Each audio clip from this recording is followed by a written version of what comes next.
Well, greetings, friends, in person, and those of you online. It's a joy to have everybody together today as we continue our study on sacrifice and salvation, the events of Holy Week, what transpired in Jesus' life through his death and his resurrection. And that's where we're going to go today. We're going to look at the resurrection. Next week, we'll look at some of the appearances he made to the apostles afterwards. But today, we're focusing on the resurrection. So to recap, Jesus died at 3 o'clock in the afternoon. He had to be off that cross by 6. And by Hebrew law, he had to be buried the same day.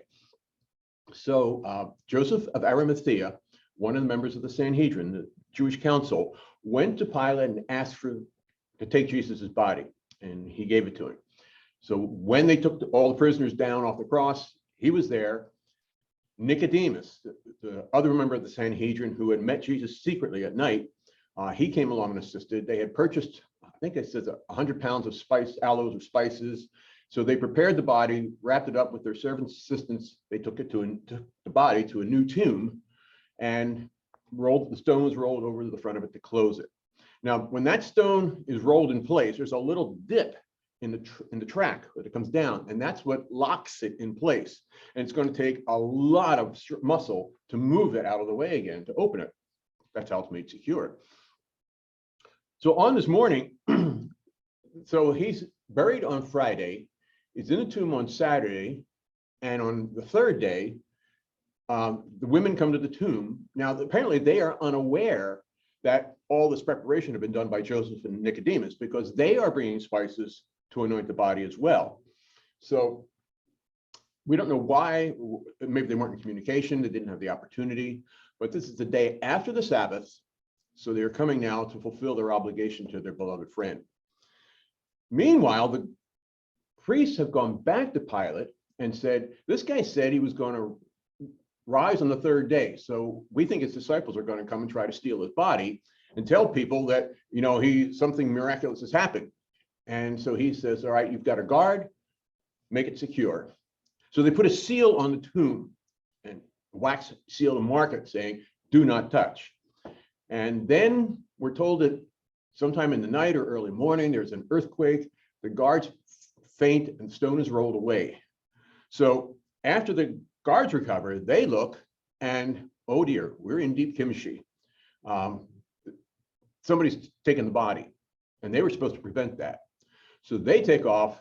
They're going to the chief priest to tell them what's transpired. The women arrive, and we know it's Mary, the mother of Jesus, Mary Magdalene, and Salome, who's married to one of the family members. There's a lot of family connections in this large band that's following Jesus.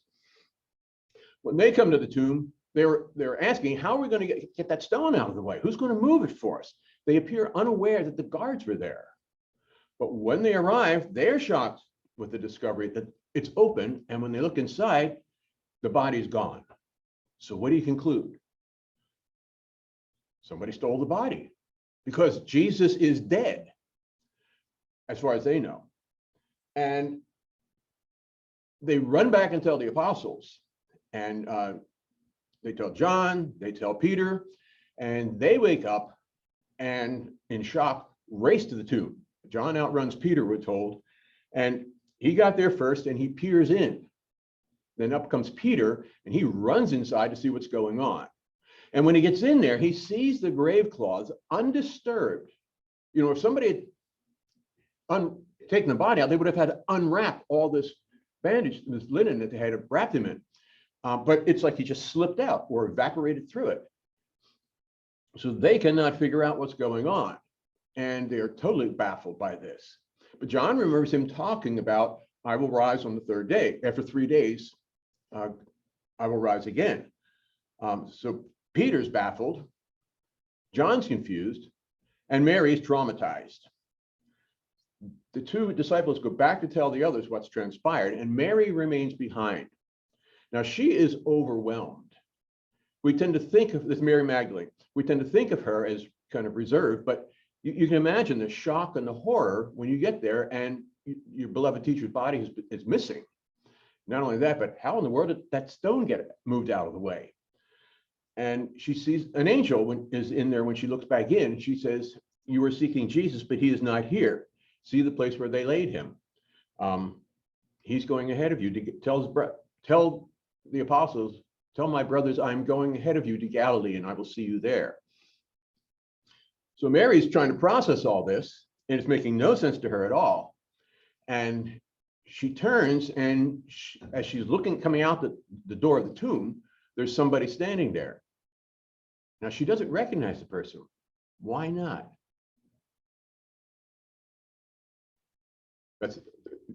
Why do you think she wouldn't recognize him? Because he was illuminated, or he was in a spiritual body or heavenly body. Well, he could be, but we're going to find out next week. He was human enough that he's eating dinner with the guys. They gave him some fried fish, some baked fish, and he ate it. So he's in a human body. What's Mary been doing this whole time? Crying. She's been sobbing. Remember, she's traumatized. And so when she walks out, she's probably got her head down. If you've ever been, well, okay, Jesus didn't look any different other than being radiant, but her eyes, she couldn't see very well. That's what I'm saying. Yeah, she's probably overwhelmed with grief. She's traumatized. She's been sobbing and weeping. And she says, sir, if she thinks it's the gardener when she comes out. So she says, sir, if you had taken him, tell me where he is and we will move him for a proper burial. And then he says, Mary. And when she hears her name, she recognizes her Lord. And her response is to cry, Rabbi, and try to hang on to him. But he said, don't touch me yet. I have not yet ascended to my Father. But tell my brothers, I will see them again. So Mary goes and tells the apostles. So Mary Magdalene is referred to as the apostle to the apostles. She's the first evangelist. She is the first one to see the risen Lord. And because she's a woman, her testimony is worthless. And yet Jesus begins the good news of the resurrection by appearing to Mary. So when she goes back and tells the other apostles what she has seen, they think it's madness. In next week's session, we'll look at the walk to Emmaus, which follows right after this. When Jesus appears to the apostles on the road and he's talking to them, they say, she claimed to have seen a vision of angels. They don't believe her. And so Mary's got this impossible task now. She's the only person who has seen the risen Lord. She's the only one who knows that he's alive. What's everybody else think? He's dead. Exactly. Everybody else thinks that Jesus is dead. Now she's got the impossible task of convincing them that he is alive. So Mary is assigned the most important task at the most important moment. And she's got a very thankless job. But she follows through and she goes back and tells them and insists, the Lord is risen. I've seen the Lord. Our Lord is risen and I have seen him. Meanwhile, what about those guards? Okay, they're in hot water because they were supposed to make sure nothing like this happened. So they go back to the chief priests and tell them, during the night there was this earthquake and something happened. When we came to, the stone was rolled away, the body was gone. So the chief priests know that they've got trouble on their hands. So what they do is they bribe the guards, give them a good payoff, say, now look, you're going to tell the people that you fell asleep. And during the night, the disciples came and stole the body. And you were overwhelmed. They ran off with it. But that he's still dead. That's the message they want to convey. Excuse me.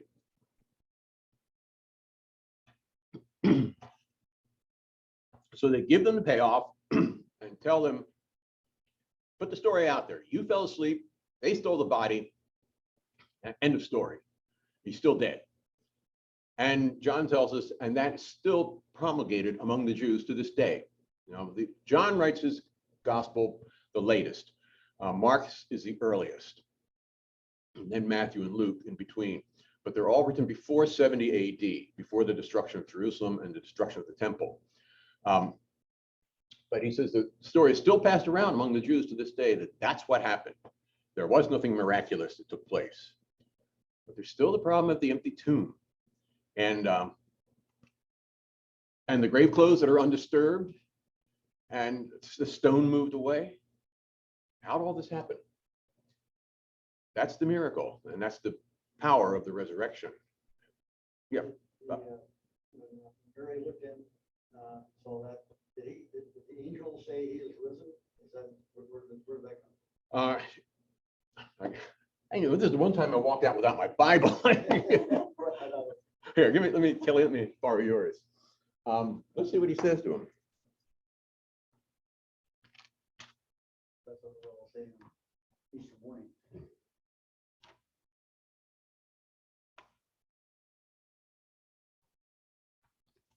Don't be afraid, said the angel. You are looking for Jesus of Nazareth, who was crucified. He has risen. Okay. He's not here. See the place where they laid him. Left my glasses in the other room too. I know it's small print. But go tell his disciples and Peter, he's going ahead of you into Galilee. There you will see him just as he told you. Then trembling and bewildered, the women went out and fled from the tomb. They said nothing to anyone because they were afraid. That's Mark's version. And then we'll find Matthew, Luke, and John telling us about the stories of how Mary went and told the apostles and how Mary saw her risen Lord. So John and Peter didn't see him for a while. Right? No, they don't see him. We'll find that's where we're going next week. They will see him that evening when he appears in the upper room. So that's what follows. And when we get to Easter, our creed will shift from the Apostles' Creed to what I call the Easter Confession of Faith, which comes from 1 Corinthians 15, where Paul says, for what I received, I passed on to you as of first importance, that Christ died for our sins according to the scriptures, that he was buried, that he was raised on the third day according to the scriptures, and that he appeared to Peter, then to the 12, and after that he appeared to more than 500 of the brothers and sisters at the same time, most of whom are still living. Then he appeared to James, and then to all the apostles, and last of all, he appeared to me also as one untimely born. That will be our confession of faith during the weeks leading up to Pentecost. That's the earliest creed that we have. Paul wrote that about 53 AD. So at that point, it's still very fresh in his mind. I mean, that's not even 20 years after, just about 20 years after the crucifixion. So it's still very vivid. 20 years, now that we're all older, 20 years back doesn't seem like that long ago. And all of a sudden you look back at the 1980s and you go, wait a minute, that was 40 years ago. How could that be?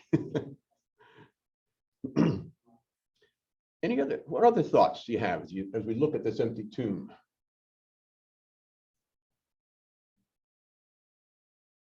The guard that was there, was he put to sleep or something by the angel? Or? It says they fell down, and it sounds like they fainted or were some kind of passed out somehow, probably fainting or fear or whatever.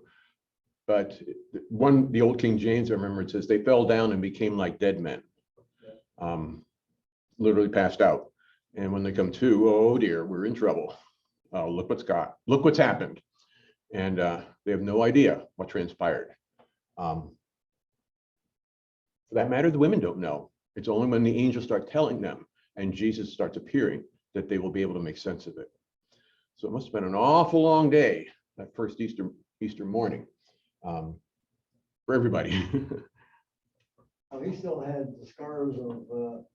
He still has the scars and the wounds, yeah, because he will say to Thomas, look here, see the scars, put your hand, look where they pierced my side, put your hand out. And that's when Thomas says, my Lord and my God. And Jesus says, blessed are you because you have seen and have believed. Blessed are those who have not seen yet will believe. So that's why we have the testimony of the scriptures.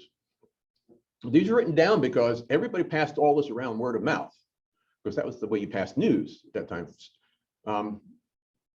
I just finished a book called The Wisdom of the Gods by Ken Doggin. And it's about the translation of the Rosetta Stone, which was discovered in 1799. It took 25 years before somebody cracked the code of hieroglyphs and how to read it. But he talked in there about the power that scribes had in that time when only about 1% of the people were literate. Everybody else is illiterate. And the scribes had such power because they could record and they could read what was on the walls. And the same thing's true here. The word of mouth is how the stories are passed. But as we get into the latter years of the first generation of Christians, when they get up to be your age and my age, they start to die. And when they die, a whole library dies with them. It's an old African proverb. When an elder dies, a library dies with him. So they start writing the Gospels, recording the stories so they will not be forgotten. And that's how we ended up with our scriptures, with the New Testament. All right, so next week we're going to look at the appearances, because he's going to show up on the road to Emmaus. He's going to appear in the upper room with the disciples. We'll find out that Thomas missed the party, and he doubts. And we're going to find out why. He's kind of our advocate. and how all this transpires. We'll sum it all up, wrap it all up next week as we look at the resurrection appearances in the first 2 weeks of after Easter. All right, so this is Sacrifice and Salvation. Next week, the walk to Emmaus and the other stories as we can finish up our study on Sacrifice and Salvation, the events of Holy Week. Thank you for joining me online. Thank you for being here in person. And like I say, we are now one church in many places. And we are, for every one of us here, there's probably 10 of you. Oh, there's more than 10. There's probably about 20 of you watching online.